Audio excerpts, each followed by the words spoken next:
The following program deals with a controversial subject. The theories expressed are not the only possible interpretation. Viewers are invited to make a judgment based on all available information. This is your captain speaking. We are beginning our descent into madness.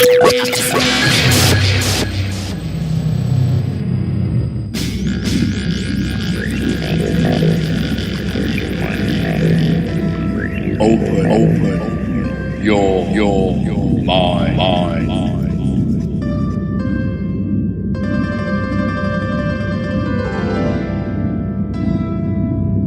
And we are back to another edition of West of the Rockies. I'm Frank. Thank you guys for sticking around. I know it's late, but we got a really interesting show lined up for everyone tonight. First show of 2017. I hope everybody's doing great. I know 2016 was rough for a lot of folks in different aspects, but we made it. We're here, and we're going to make the best of the we're here. A lot of people aren't 365 here, days. No, it was, like I said, it was just a crazy year. I don't need to go into it. I think everybody's pretty well aware of it. We get the gist. I'm joined by Genevieve. Genevieve, how you doing? I'm doing quite all right. Just getting over my big New Year's, I know, hangover and all that. Yeah, no, I hope everybody, is back in form and getting out there tackling the world. Tonight, we have a really cool show lined up for everyone tonight. Our guest is Steve Weinik, and he was involved in this really cool documentary about the Toynbee Tiles. And I don't know how many people are familiar with the Toynbee Tiles. Personally, it came to my attention, I think it was around 2011, 2012, the first time I heard about the Toynbee Tiles. And they asked me if I knew what it was about. And honestly, I didn't. And I looked into it, and it was obviously quite a cryptic message that involved one of my all-time favorite movie directors, which is Stanley Kubrick. So that automatically got my attention. And shortly thereafter, I came across this documentary that helped explain this mystery. And I love a good mystery. This documentary just went in and tried to solve this mystery. So our guest tonight is going to help us kind of sort and sift through some of these questions that we have. So Genevieve, if you'd be so kind, why don't you introduce our guest? So this evening we have Steve Weinik with us. He is a Philadelphia-based photographer, writer, and researcher. Currently, he mainly works as a staff photographer for the Mural Arts Philadelphia, whilst also taking on other freelance assignments and personal projects. What he may be most widely known for, however, is obviously his involvement in Resurrect, the movie. His work on the documentary, which encompassed research, photography, production, and on-screen time, helped earn the movie a trip to the Sundance Film Festival, where it won the Directing Award in the United States documentary category. Steve's photos have been published in the New York Times, the Washington Post, National Geographic, The Guardian, Time Magazine, the Wall Street Journal, and countless other publications and media outlets. He currently resides in Northwest Philadelphia with his family, always on the lookout for new and interesting projects. And with that, we are happy to welcome our guest tonight, Steve Weinik. Steve, can you hear us okay? Yes, I can. Thank you. Thank you so much for taking the time to be with us tonight and talk about this really, really fascinating documentary, Resurrect, the mystery of the Toynbee Tiles. Let me start asking you, how did you become aware of the Toynbee Tiles? I know that they're scattered through various cities out east. Did you just happen to notice these things as you were, walking around town? Yeah, the tiles themselves started in the early 1980s, and the original creator of the tiles is still putting them down as recently as August or September of 2016. So they've sort of been around my entire life, and they started here, and the majority of them are in the Philadelphia area, in Philadelphia and southern New Jersey, New York City, so within 100 miles of where I grew up. When I first was starting to explore the city on my own as like a adolescent, like 13 or 14 years old, I remember saving up money and going to the video arcade once every week. So on Fridays, I go to old-fashioned video arcade where you put quarters in a machine. So this was a big, exciting adventure for me. Me and my friends would go downtown area and explore the city, going to play video games. But on the way to the arcade, I would notice these tiles in the street, and that's the first, conscious memory I have of seeing them. That's so crazy.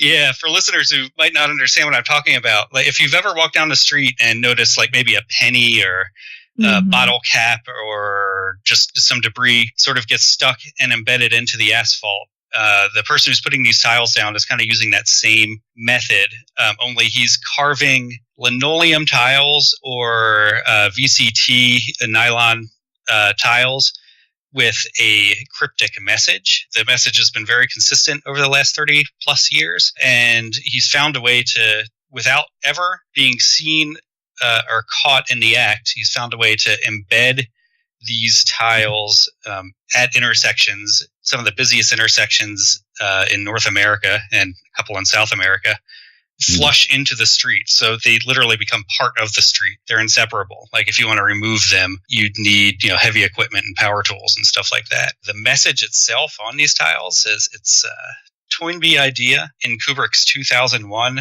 Resurrect Dead on Planet Jupiter, or some really close variation of that. Right. Some of them say Raise Dead. Some of them say Movie 2001. If you go online and search like any Toynbee tile or any variation of the message that's on it, you can see examples of these tiles. I've been describing them for years and years, but until you actually see one or you see a picture of one or run across one in the street, like the descriptions kind of sound out there. Right. But once you actually see it, you get to understand like what I'm talking about. To me, the reason why I like them is because they're almost like a little piece of art. They're quite colorful, the fonts and the writings. I know you probably explained this a million times. I hope it's okay if we make it 1,000,001 times. But can you help us break down the message in the tiles? Because there's some very cryptic phrases in there. Like, for example, the Toynbee idea, the reference to 2001, this whole thing about resurrecting the dead on planet Jupiter. Can you just break that down for us and tell us what it means? Sure. And, this isn't any easy thing. Like I was researching the tiles for a lot of years and had like all this information that no one else had ever uncovered before I actually realized what they meant. And the trick is that they're meant to be taken like absolutely literally, as crazy as that sounds. But Toynbee idea, the Toynbee it refers to is Arnold Toynbee, who is a British historian in the mid 20th century. He was a pretty prominent historian of world history, especially religious history. And he wrote extensively on history of religion in the Western world. The movie 2001, that is Stanley Kubrick's sci-fi movie 2001. I think it came out in the late 60s. That I won't even get into trying to explain that, but basically that's a whole other show. Yeah, you can see the movie, and I think the next part of it refers to the ending, which is always an open discussion. Resurrect Dead on Planet Jupiter is the next line, and the Toynbee tiler, as far as we can tell, at least when he started putting these tiles down, I don't know if he still believes this, but his goal was to start a movement for world government or just the United States government or possibly the Soviet Union, just people to come together as one big group and devote all of their time and energy to colonizing Jupiter, and the colonists of the planet would be the physically resurrected humans that have ever lived and died on the planet Earth. So I think he chose Jupiter because it's a gas giant. I mean, there's no solid surface or anything, but it's definitely a large planet. It could accommodate every human that's ever lived and died. It's such a strange message. I was trying to put myself in this individual's shoes a bit and think what could drive somebody to formulate this idea of this being an actual possibility. With these tiles, he was trying to spread a message. But one of the things that I found interesting as we were watching the documentary is that it seems that this individual, whoever he was, even though he was doing something very public or trying to attract the attention of the public, he himself seemed to be a bit of a recluse, correct? Yeah. And that gets into the mystery part of it, because these tiles with the strange message were appearing all over. It was not just Philadelphia, but it was all over the Eastern Seaboard, from Boston in the north all the way down to Washington, D.C., all the way out to Kansas City or Iowa City in the West, Chicago, St. Louis, Cleveland, Cincinnati, Columbus, Ohio, Mottville, Michigan, which is a very small town. There were hundreds of them all over the Eastern Seaboard, three South American countries that were reported also in the early 1980s. It took the internet for people to realize that they were connected and that it was not just this odd cryptic thing in their local community, but no one had any idea who was putting them down or why. And in the traditional, public art or street art world, even going back into the 1980s, like people in the know would be like, oh yeah, I know who's doing that. That's such and such. Like they stay anonymous, but there's a general understanding of like, there's some group or some community that knows who's doing it and why. Yeah. The Tiles were outside of that. So really no one knew who was putting these down it took all of our research to figure out exactly what they meant. So it was quite literally a bizarre message embedded in the street. No one knew how these things were getting there, how they were appearing, how the person who was embedding tiles in asphalt in places like Times Square and a block from the White House and all over the country, how they had done it hundreds of times without being caught. So that was what really like intrigued me initially. Like, what are these things? What do they mean?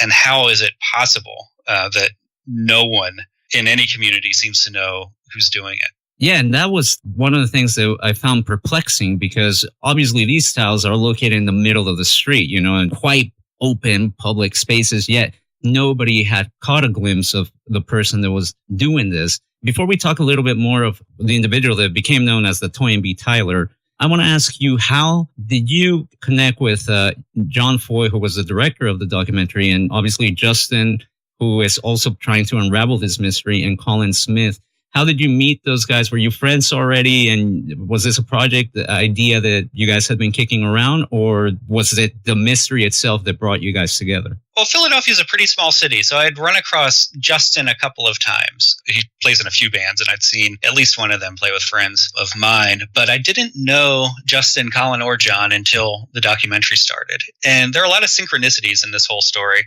too many to really even keep track of. But what little was known about the Tiles, one thing was clear, is that they originated in Philadelphia. And this had been something I've been kicking around in my head for over 10 years. Like one day I just thought, you know what, I'm going to solve this and figure out who's behind these. The answer's in my community, in the city of Philadelphia, and I'm just going to figure it out. So I reached out to Justin, who online was clearly I'd say preeminent scholar on the subject. And he wrote me back and we compared notes. I had gone down to a neighborhood in South Philadelphia where one of the primary suspects was, and talked to neighbors. And I reached out to Justin and we compared notes, and he was like, hey, a friend of mine is starting a documentary about the Tiles, and we're just starting filming like in the next week or so. And like, do you want to do an on-camera interview? So I said, sure, I'd love to. And it kind of went from there. We became friends. The documentary took 5 years to finish, and over the course of all of that time, we got to know each other pretty well, and we became friends. When the movie was miraculously accepted to the Sundance Film Festival in 2011, that was a pretty big bonding experience as well. So because it was really just the four of us. It's funny because as you watch this movie, it's like you're kind of helping the viewer go on this journey with you guys, because all of you genuinely were trying to get to the bottom of this mystery. Now, one of the things that you mentioned a minute ago was the internet. Prior to the internet, I'm guessing it was really difficult to gather information. But one of the interesting things that I believe it was Justin in the documentary, he says that the first thing he ever typed into a search engine on the internet at a library was the Toynbee Tiles, and there was nothing to be found. So about how long did it take before you guys were able to start piecing things together? Well, Justin, when he did that internet search, was in the late 1990s. So it was in the pretty early days of the internet. Right. And we started with the documentary. It's hard to even remember. It was like 2003 or 4. So by that point, there had been a few articles written on the Tiles, and there was also a website put together by the graduate student at that time from Drexel University, also in Philadelphia, that cataloged the Tiles and reported sightings. So he had like a hard-coded HTML site, just basically tables with lists in them of all the Tile sightings. That was pretty much a central resource online by the time we started doing our research. So there was nothing to go on when we started, but there was still very little. There are a few scattered clues here and there. One of the things that we also find out is that at one point, I believe it could be the same website that we're talking about.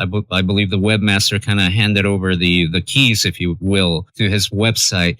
And that just opened this Pandora's box of apparent theories and just emails from people they all had their own ideas what it could be. And one of the things that I found interesting before we talk about what are some of the theories that people were throwing out there, one of the interesting things that we found out in the documentary is that there had been 2 previous attempts to make a documentary about the Toynbee Tiles. Obviously, you guys succeeded in making one. But what were some of those difficulties that hindered the work of these other 2 productions that maybe you guys encounter and were able to overcome? Word of the other 2 documentaries was really just in a set of emails that were written to the old Toynbee Tile website, toynbee.net.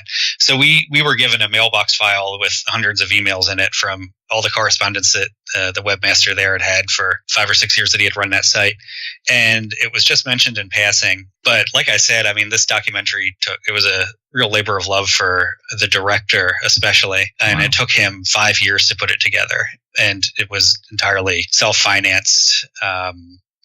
He, did everything from shooting and scoring it to the color correction and editing and all of that. The biggest obstacle is probably just that. Like, this isn't something that you're going to get a lot of seed money to produce a story about. It's such a esoteric, quirky little subject that it really needed to be a labor of love that someone was going to devote themselves to. Once we got rolling, it was just fun. So I'm interested to know, prior to that, were you someone who was very much into mysteries and conspiracies anyway, or did you just find yourself stumbling into this scene, essentially? I'd call myself maybe a fan of reading some of the stuff. I don't buy into really very much at all of it, of the folklore and conspiracies, things like that. I won't say I deny everything, and it's a hard line to walk, but I enjoy entertaining a lot of ideas that I don't necessarily endorse or believe or plausible or factual. So I think that's why a lot of people get into these subjects. They're great stories and there's great entertainment, and it's fun to imagine, how something may or may not be true, whether or not you believe it in it or not. The tiles were a little bit like that because the person creating them he's not tapped into any traditional line of conspiratorial thinking or theories. He talks about a cult of the Hellion, like, for example. That's something that he's made up. There's no you'll see a billion web links and articles about the Illuminati or other secret societies, but he made up the cult of the Hellion all on his own. There's no one else talking about the cult of the Hellion.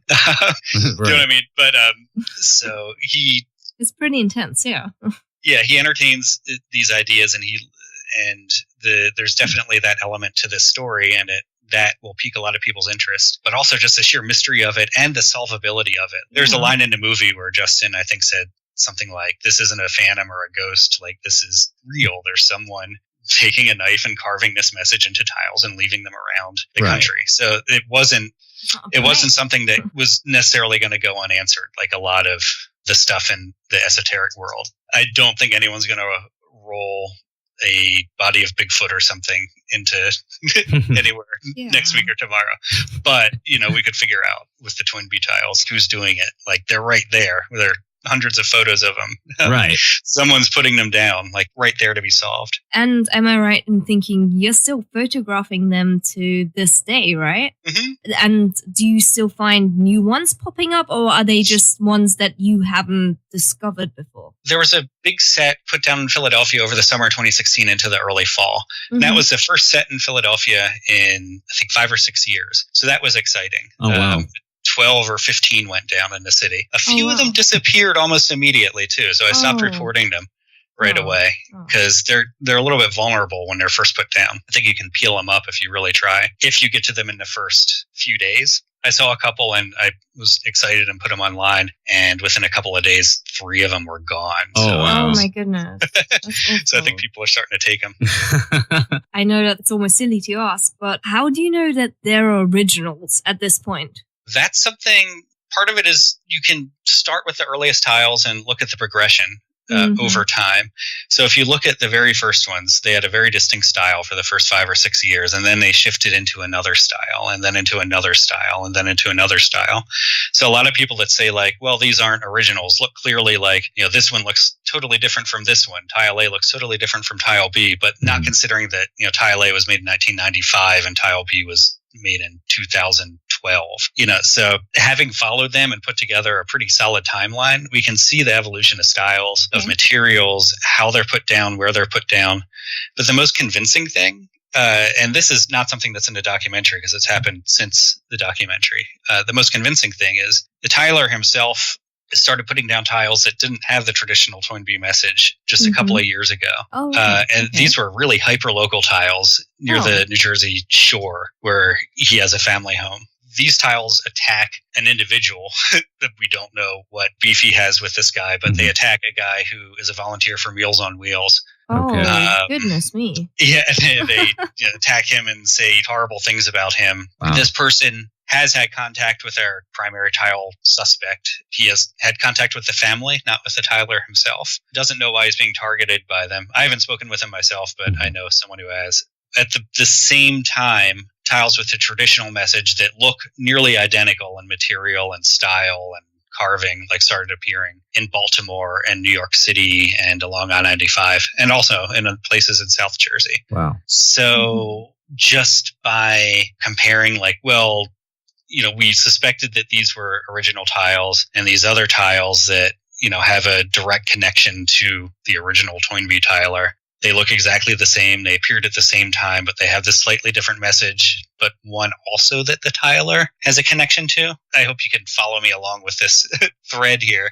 But basically, there are a lot of context clues and circumstantial evidence that it's definitely one person putting down particular styles of tiles. That's not to say that there aren't some really nice copycats out there also, but we've been able to separate out which ones are copycats and which ones aren't. When you guys got a hold of all these emails from the website, what were some of the people's ideas and theories as to what was the purpose of these tiles? I remember the first time that, they came to my attention, people are telling me it's some New World Order thing or an Illuminati message or something along those lines. But what were some of the ideas that folks had that you guys came across? Did any of them help you steer in any direction? And were there some really out there theories that you guys thought wow, this is definitely a unique point of view? Yeah, there are some really out there theories. And I'm trying to, as you were asking the question, I was trying to remember a couple of them. But one that pops out is they said, if you find out who the tiler is, go to their house and turn over the planters in the backyard or something, because there'll be a secret message written. I forget exactly what the details were, but there were stories like that, or just warning about September 11th, those came in after 2001, those messages, or the more cynical messages where people are like, oh, this is just some art student. Why are you paying attention to this? This is dumb and boring, which it wasn't. And isn't. Thing that really put us on the right track, though, that came out of those emails was someone remembered in the early 1980s, 1983 or 4, they were in Philadelphia and they saw tons of wheat paste flyers, just paper flyers that were stuck up on bus stations and stapled to bulletin boards and telephone poles all over Center City, Philadelphia, with the same message. But it also advertised a shortwave radio station and said that if you want to learn more about Toynbee's idea or something to that effect, tune into the shortwave radio station Mondays at midnight, or I forget what the exact time was. And that put us in touch with the shortwave community. There's an International Shortwave Listeners Festival every year just outside of Philadelphia. I was talking about synchronicity earlier. We realized within hours of putting together this shortwave connection and reaching out to the person who had seen that shortwave advertisement that the International Shortwave Listeners Festival was the following week, 30 miles outside of Philadelphia.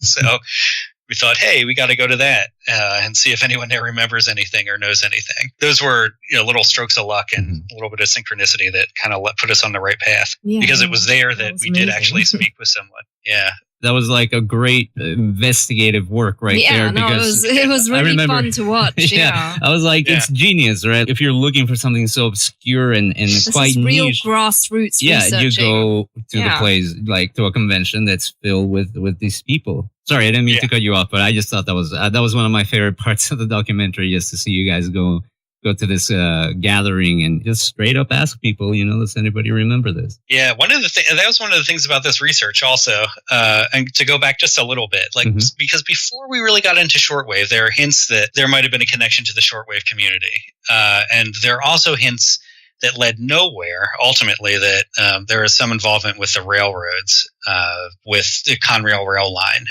Because one of our suspects had worked for Conrail. Another person who worked for Conrail in Philadelphia at around the same time that, the same time frame that we were looking at, was building the Spiricom. I don't know if you've ever heard of that. It was a machine that someone was building, which they claimed could, speak with the dead. It was basically a radio that could speak with the dead. Wow. The person who invented this machine worked for Conrail near Philadelphia at about the same time as our suspects. So we got into the theme of there's a theme of death, there's a theme of resurrection in the mystery. There's this hint at radio communication. So we started looking down that path, and that path had nothing to do with anything. Ultimately, it was a dead lead. But at the end of this dead lead, we moved to starting to research the shortwave angle of it and the shortwave community, and that was not a dead lead. So it was a really odd investigative path that we took, but it ended up being pretty fruitful. Yeah, no, it was fascinating. I mean, for me, it was fascinating to watch you guys, just peel back the layers to this whole mystery. One of the biggest clues, I think, and correct me if I'm wrong, I feel like this was probably one of the more pivotal moments, was when you guys found, I think it must have been like a photo of one of the tiles that is down in the city of Santiago in Chile. They had a Pennsylvania address on it. Yeah. And I felt like that's where the story kind of takes a turn, because now finally there was some type of, solid clue. Yeah. Can you tell me a little bit about that, and who ultimately did you find when you guys went to this address? Yeah, there were two tiles put down in the early 1980s, one in South America, and one we later found out there's a second one in Pittsburgh, in Pennsylvania, with an address. And it said, "Write A. Toynbee," and it gave us a South Philadelphia address. When these tiles were put down in the early to mid 1980s, the person who lived at that address was Railroad Joe, this guy who worked for Conrail, and that's where that Conrail connection came in. Okay. The person who moved into that house after him, and we don't know what the relationship was, but it seems there's some family relationship between Railroad Joe and the next owner, whose name was Civvy. He got the house in a will from the former owner, and so there must be some connection there. We went down to speak with him to see what he knew about the tiles, if he knew anything, but he didn't speak with us. He didn't answer the door, and his neighbor said he was kind of reclusive, didn't want to talk to anyone. We knocked on his door a couple of times, and he never spoke with us. Before the documentary started filming, we knew about that address. Justin had gone down to South Philadelphia and knocked on the door, but he read the address wrong and went a block to the north.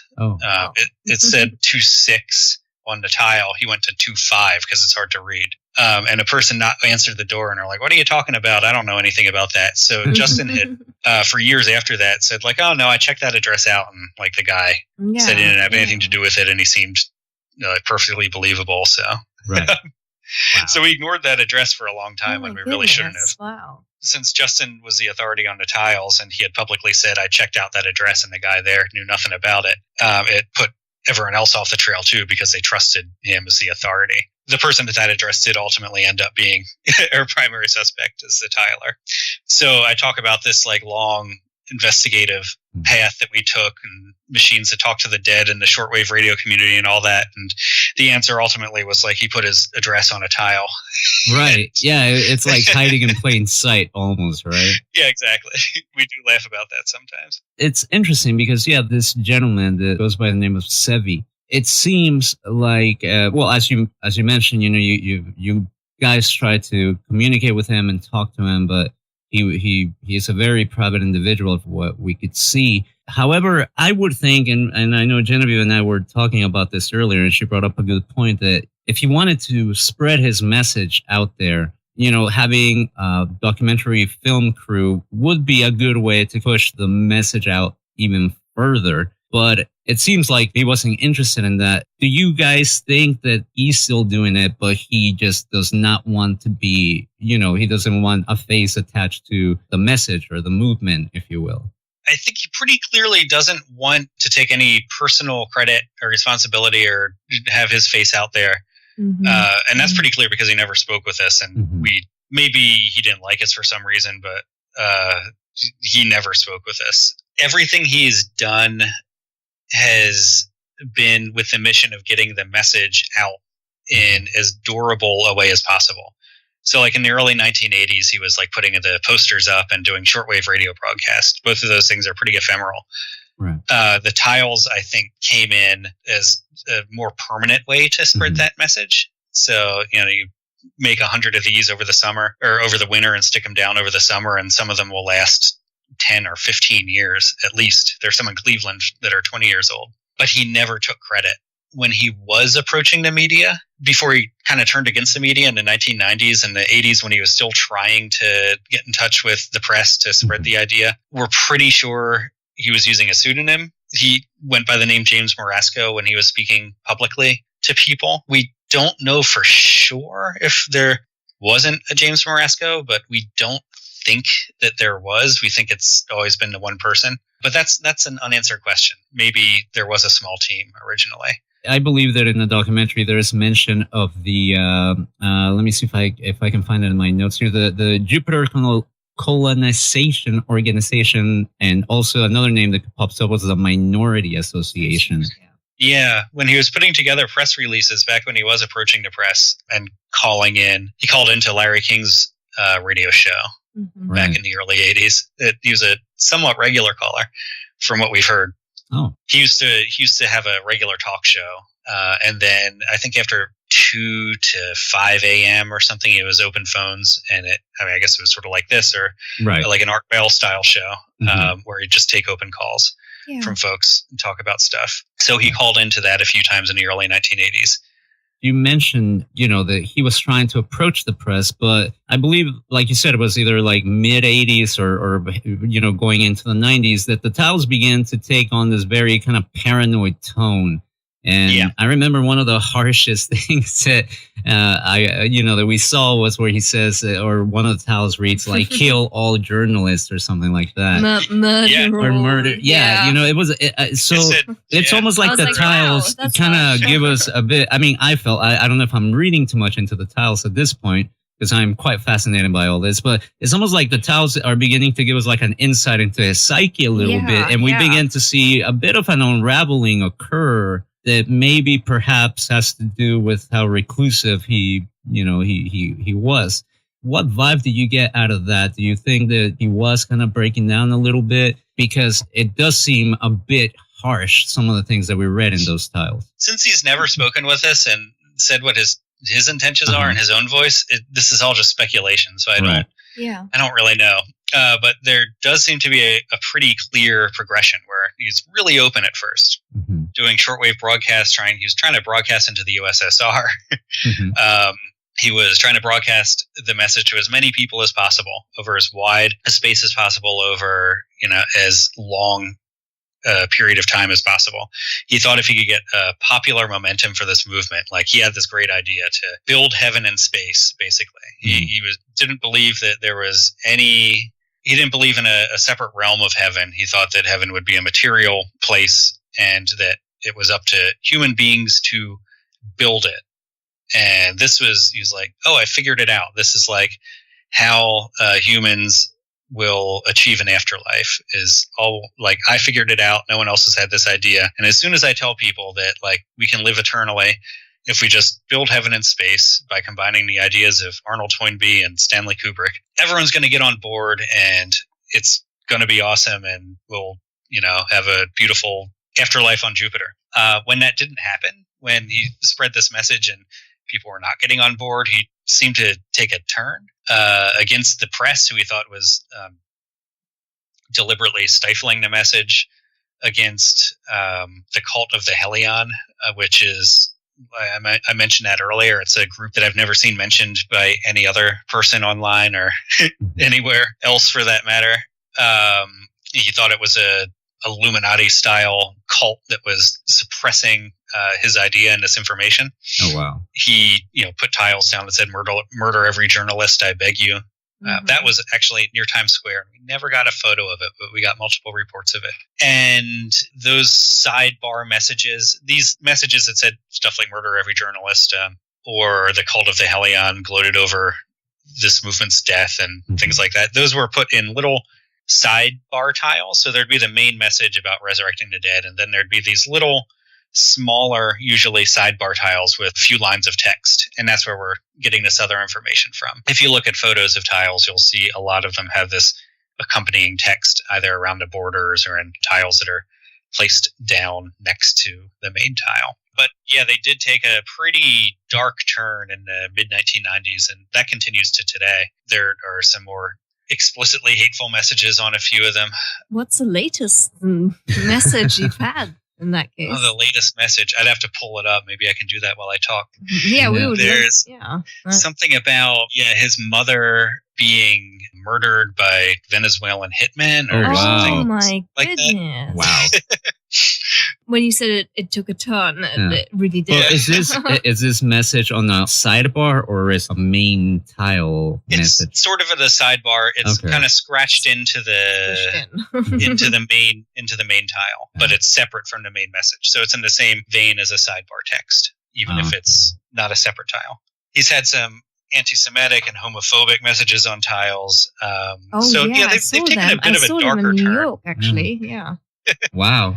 Yeah, I saw some messages about Jews in New York and some heavy stuff. And you believe that this is still the original Tyler? Yes. That's going okay. Yeah, and the one thing that he's never spoken with us, so I don't know how serious he is at this point. Right. But I don't know, and it's hard for me to say if he's still as devoted to this Jupiter colonization thing, or if he realized that he just created this, really popular, almost call it like a meme.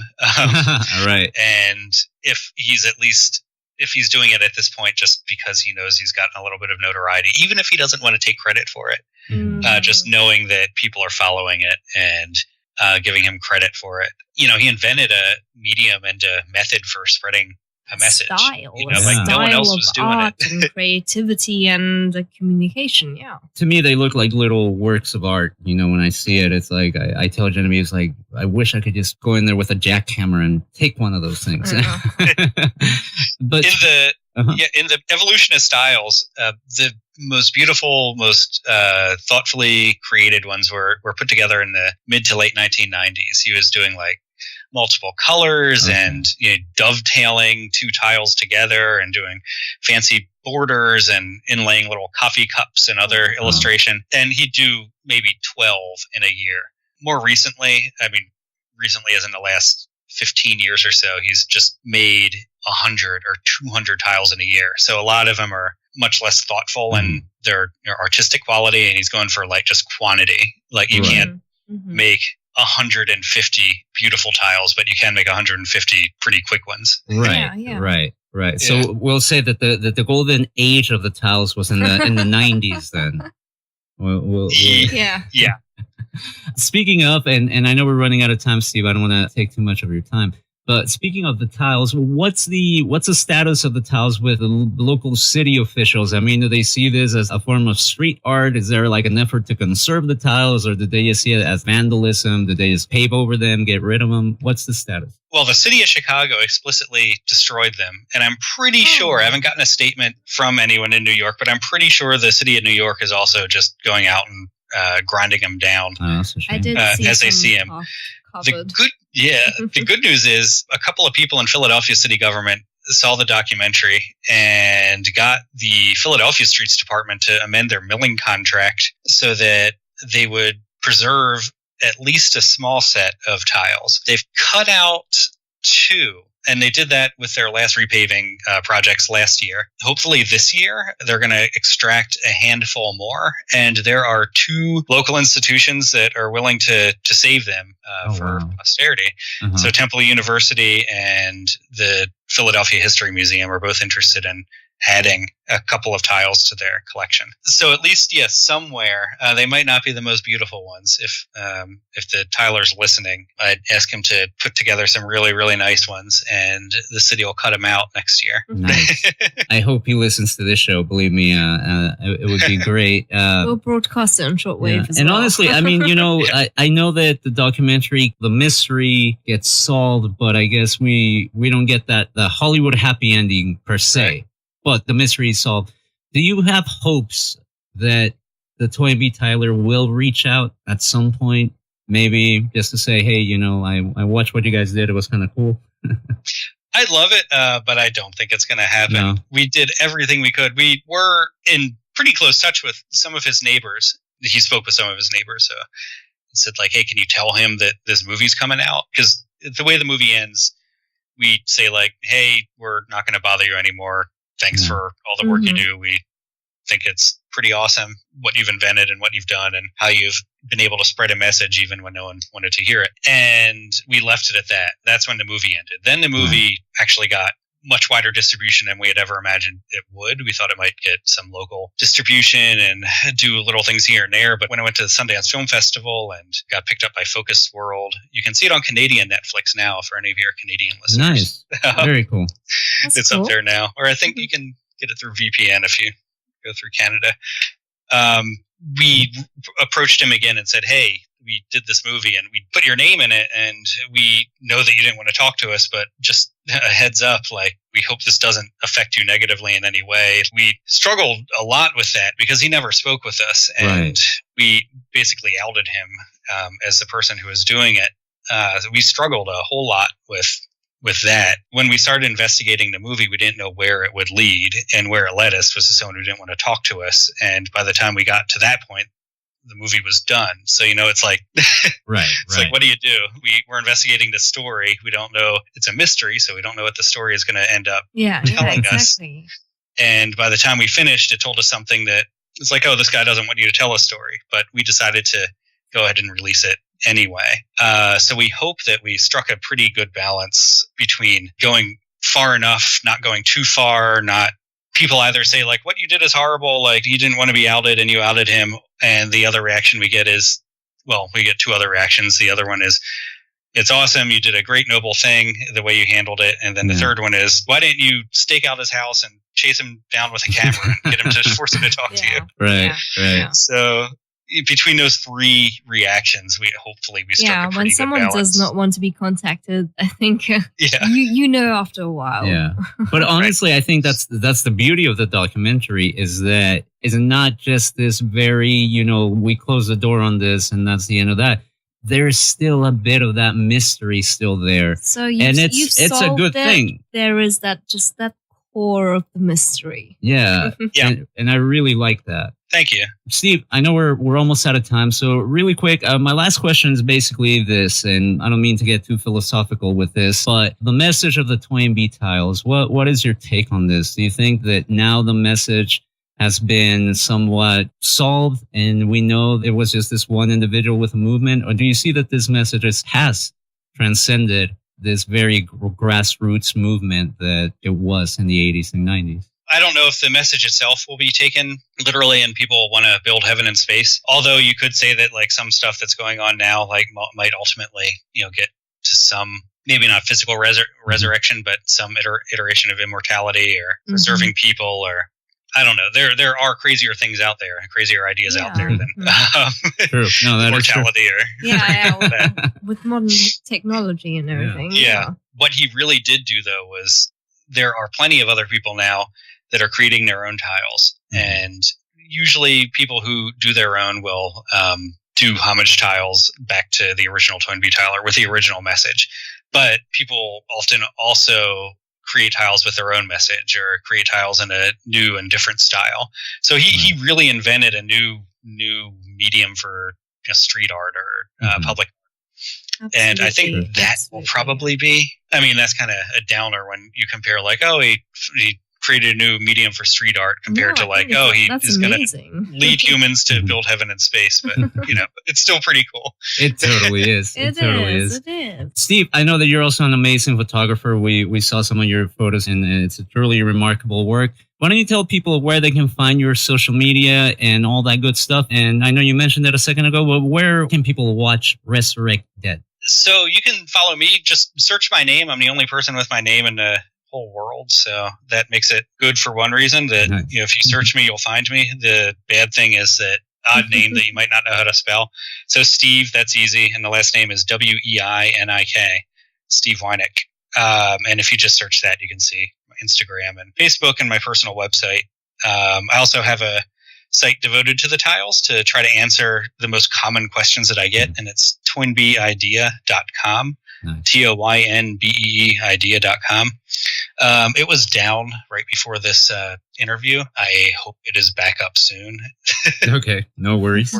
It's a trouble with my host right now, so that's an unfortunate timing. Oh, it's back, so that's great. Okay, there we That's go. good. I just checked. To see Resurrect Dead, if you're in Canada, it's on Netflix. It got pulled off of US Netflix. I don't know what other countries it might be on. You can always get an old-fashioned DVD on Amazon. The DVD, though, has some extras. And one of the extra scenes, we built a Spiricom machine. Oh, really? Wow, I mentioned earlier. Wait, how did did it. this We had not a friend make who, it into the final cut? Yeah, since that part of the investigation didn't go anywhere, it just got thrown in as a I DVD see. extra. So that's a reason to get that. Okay. It just made a lot of noise.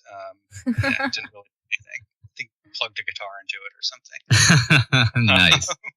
Very cool. Thank you so much for being with us tonight. I really appreciate you taking the time. And you know, so much. talking about this modern day mystery, man, I dug it. I dug the documentary, and I definitely urge people to watch it and explore this mystery. Believe me, you will not be disappointed with the job that Steve and the crew of Resurrect Dead did. It's really great. So, Steve, thank you so much. And if further developments happen with the Toynbee mystery, we would love to have you back on and talk more about this stuff. Yeah, Great, thank you. absolutely. Thank you very much.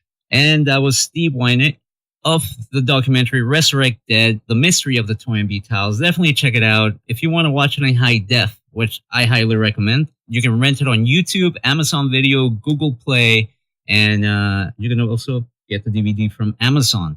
As always, I'm Engineer Frank on Twitter, West of the Rockies on Facebook. Don't forget to follow the show on Twitter at WOTR Radio. Check out the website, WOTRradio.com. And don't forget to subscribe to our YouTube channel. It's youtube.com/WOTR Radio, or just search WOTR Radio. It'll take a jiffy to click subscribe. As always, I'm joined by Genevieve. You can find her on Twitter at Genevieve Uway. Yeah.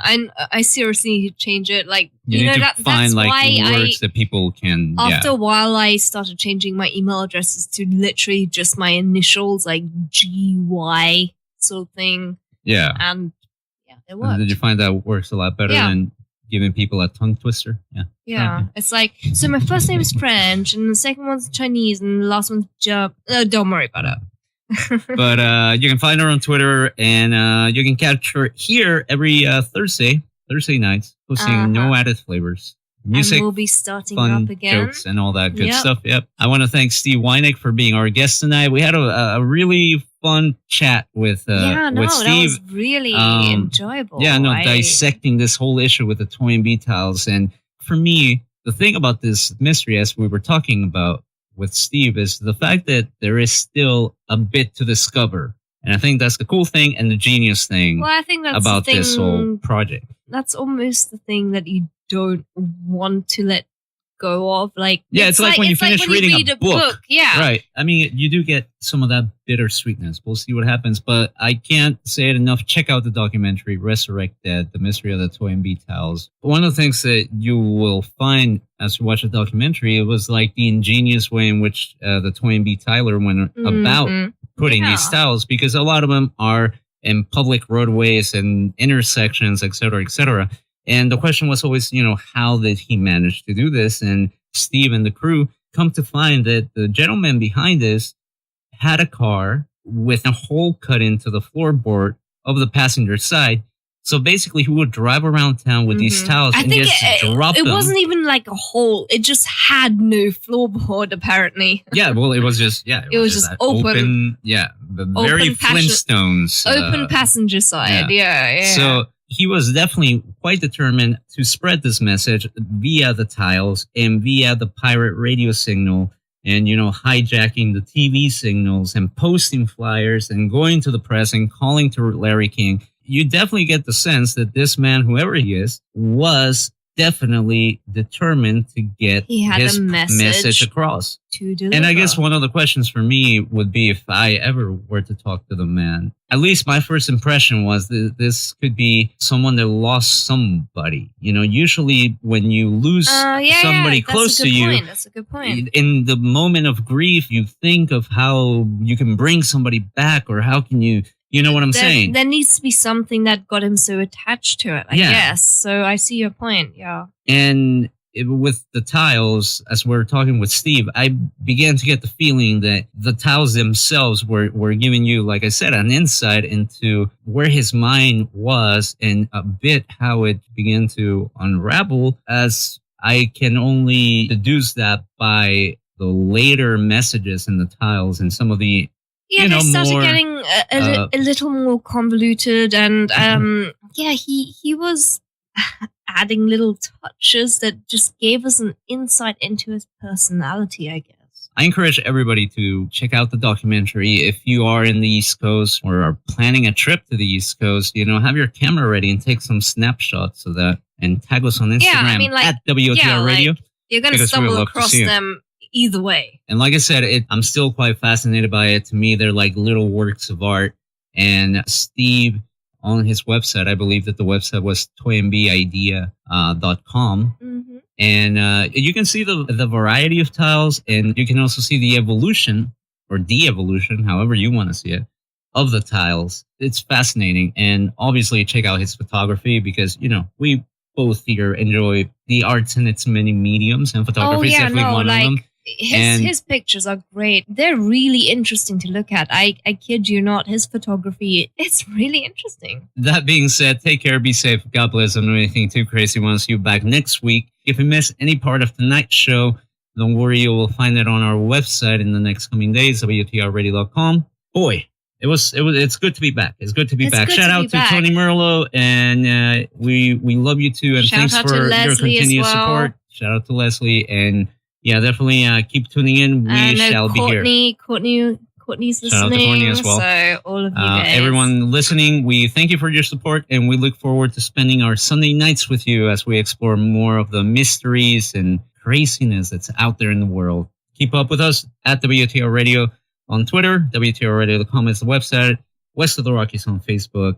Sign up for the podcast on iTunes, Stitcher, and all that good stuff. Genevieve Way on Twitter, and Henry Frank on Twitter. All right, we did all the mandatory social media. And take care, guys. We'll see you next week. We're going to go out with a little bit of, oh, man. How about we play some Metallica. Oh, really? Yeah, Holier Than Thou. Oh, gosh. This is one of my favorite songs on that album. We're going to go off with a positive note. Oh, no, we're going to rock out. You're going to rock out? Yeah, because this is the first week back. All right, take care, you guys. We'll see you next week. See ya. Bye. West of the Rockies with Frank the Engineer on the Independent FM, Los Angeles.